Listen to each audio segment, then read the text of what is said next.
انت مش تايه، انت بس مش واخد بالك. عارف الاحساس ده؟ انك تحس انك مش عارف انت عايز ايه. كل الخيارات متاحة قدامك لكن مفيش حاجة بتشدك فعلا. حاسس انك متأخر، كل الناس اللي حواليك بدأت حياتها وانت لسه مش عارف تمشي فين. الموضوع ده بيحصل لأغلب الناس، هو مش مجرد شعور، ده ليه أسباب علمية، وفي الفيديو ده هنفهمها وهنعرف ازاي نحلها فعليا. كتير مننا لما بيكون عنده اختيارات كتير مخه بيقف وبيعطل، وفي مثل بيقولك عايز تحيره خيره. المثل ده فعلا معبر جدا، لانك لو عايز تحير حد تديله خيارات كتير، وده اللي بنقع فيه دايما. لما بنحط خيارات كتير بنحتار ما بينها وبنقف وبنعطل. طب ايه الحل؟ قبل ما اقول لك الحل خليني اقول لك ان في تجربه بسيطه العلماء عملوها. دخلوا سوبر ماركت كبير وحطوا فيه 26 نوع مربى. الناس كانت بتقف تتفرج بس، ما كانش في حد بيشتري. قللوا كل ده وخلوا 6 انواع بس. ايه اللي حصل؟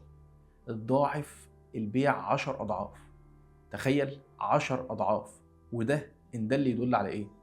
ان انت لما تكون محتار قلل اختياراتك. لو عندك 5 حاجات خليهم 3، خليهم 2، كده الاختيار يكون اسهل. احنا بنواجه نفس المشكله، كل يوم بنشوف قصص ناس ناجحه في مجالات مختلفه وبنحس اننا لازم نختار حاجه، وعشان احنا مش عارفين ايه المناسب فبنقف وما بنعرفش نختار.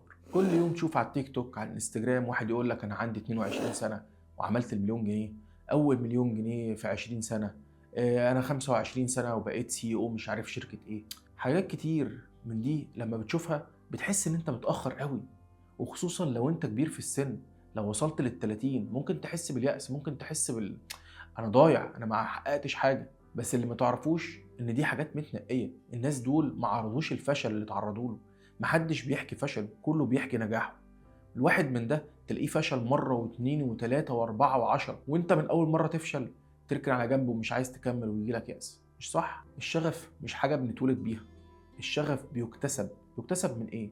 من التجارب، من ان انت تطور من نفسك، من ان انت تشوف كتير، من ان انت تجرب كتير. كل تجربة بتعملها بتأثر، كل تجربة بتعملها بتزود خبرتك، كل تجربة بتعملها بتطلعك خطوة لقدام. يعني بدل ما تقعد تدور على الشغف ووهم البحث عن الشغف والكلام اللي احنا بنقول لنفسنا ده، واحد يقول لك انا مش لاقي شغفي ومش حاسس بشغفي ومش عارف ايه، لا. ابدأ اعمل، ابدأ دلوقتي. امشي في خطوة معينة من اللي كنت عايز تعملها. زي ما قلنا قلل اختياراتك وابتدي اختار حاجة من دول. افترض 3 حاجات 4 حاجات عايز تعملهم وعايز تمشي فيهم وعايز تبدأ فيهم، وابدأ في حاجة منهم. ابدأ مرة في واحدة، ما نفعتش جرب في التانية، ما نفعتش جرب في التالتة. ما تيأس. الموضوع ما فيهوش ان انت تركن على جنب، مفيش وقت للكلام ده. بدل ما تفضل تفكر في ايه المجال اللي يناسبك، ابدأ جرب حاجات بسيطة. خد كورس بسيط، اشتغل في مشروع جانبي، اشتغل في مشروع لمدة شهر وجرب فيه، شوف حاسس بايه. بس عايزك تركز على 4 حاجات. اول حاجة انك تجرب في الحاجة اللي انت بتحبها. تاني حاجة تجرب في الحاجة اللي انت شاطر فيها. وتالت حاجة انك تجرب في الحاجة اللي الناس محتاجاها. وفي نفس الوقت اخر حاجة انك تجرب في الحاجة اللي هتدخلك فلوس.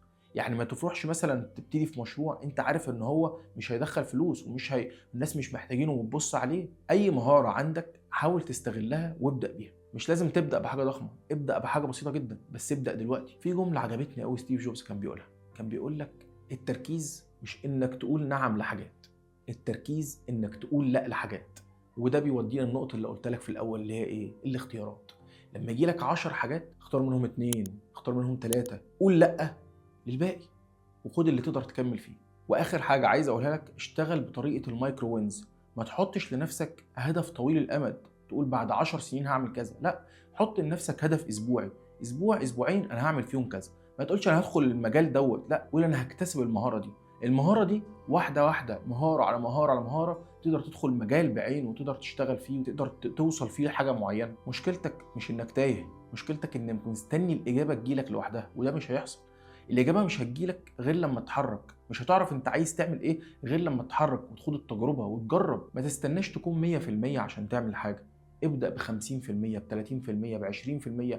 ابدأ بس. مفيش حد بدأ وكان عارف الطريق بتاعه يوصله في ايه. انا عملت اول فيديو لو رجعت تشوفه وجالي فيه 3 فيو او 4 فيو، ما عادي، مش فارق معايا. انا بعمل كده عايز افيد ناس، عايز في يوم من الايام انا متاكد ان شاء الله ان انا هوصل سنه سنتين 3، مش فارق معايا، عادي. انا بعمل حاجه انا بحبها، انا بحب اعمل كده.